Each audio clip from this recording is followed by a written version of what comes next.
Assalamualaikum warahmatullahi wabarakatuh. Perkenalkan, nama saya Vista Adang Kristiayama, mahasiswa dari Universitas 17 Agustus Semarang untuk program studi Teknik Sipil. Dalam kesempatan kali ini saya akan sedikit memaparkan materi tentang keselamatan dan kesehatan kerja konstruksi untuk mata kuliah Manajemen Konstruksi 2 yang diampu oleh Bapak M. Afif Salih STMT MM guna memenuhi tugas ujian tengah semester genap tahun 2020. K3 Konstruksi.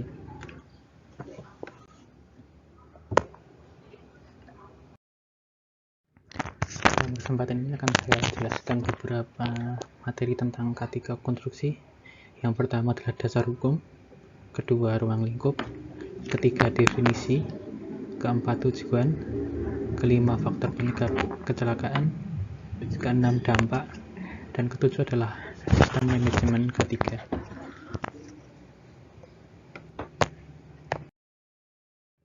Di Indonesia sendiri terdapat beberapa dasar hukum tentang K3. Yang pertama adalah Undang-Undang Nomor 1 Tahun 1970 tentang Keselamatan Kerja. Yang kedua, Undang-Undang Nomor 13 Tahun 2003 tentang Ketenagakerjaan. Yang ketiga adalah Undang-Undang Nomor 18 Tahun 1999 tentang Jasa Konstruksi.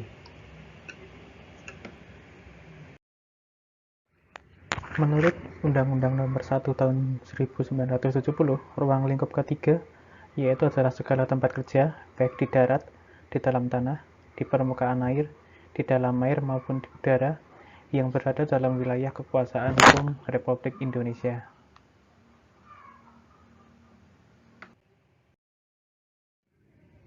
Definisi K3 konstruksi secara filosofi, yaitu keselamatan dan kesehatan kerja adalah suatu pemikiran dan upaya untuk menjamin keutuhan dan kesempurnaan jasmani maupun rohani tenaga kerja khususnya dan manusia pada umumnya, serta hasil karya dan budaya menuju masyarakat adil dan makmur.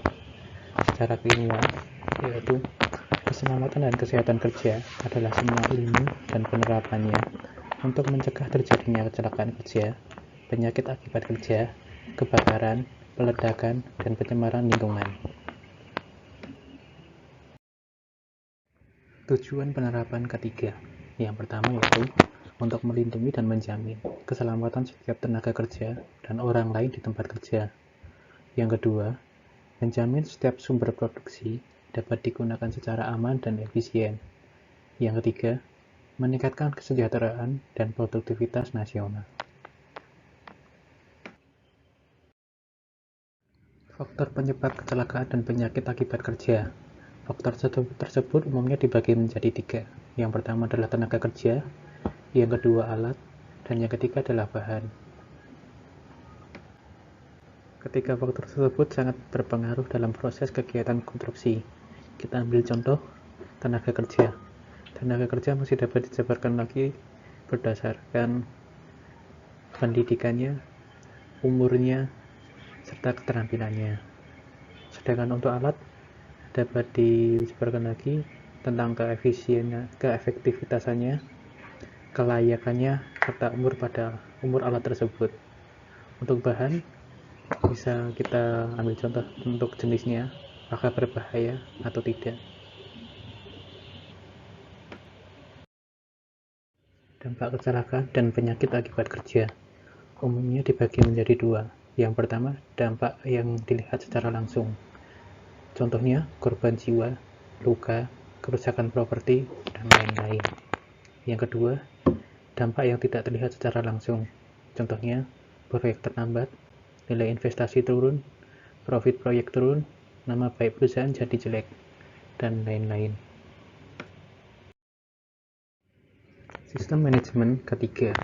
Sistem manajemen K3 merupakan suatu sistem untuk mengkontrol pencegahan dan penanganan kecelakaan kerja serta penyakit akibat kerja. Sistem manajemen K3 sendiri memiliki beberapa prinsip dasar. Yang pertama, penetapan kebijakan. Yang kedua, perencanaan K3. Yang ketiga, pelaksanaan rencana K3. Yang keempat, pemantauan dan evaluasi pelaksanaan rencana K3. Dan yang terakhir adalah peninjauan dan peningkatan kinerja sistem manajemen K3 sendiri. Berikut materi yang dapat saya sampaikan. Sekian dan terima kasih.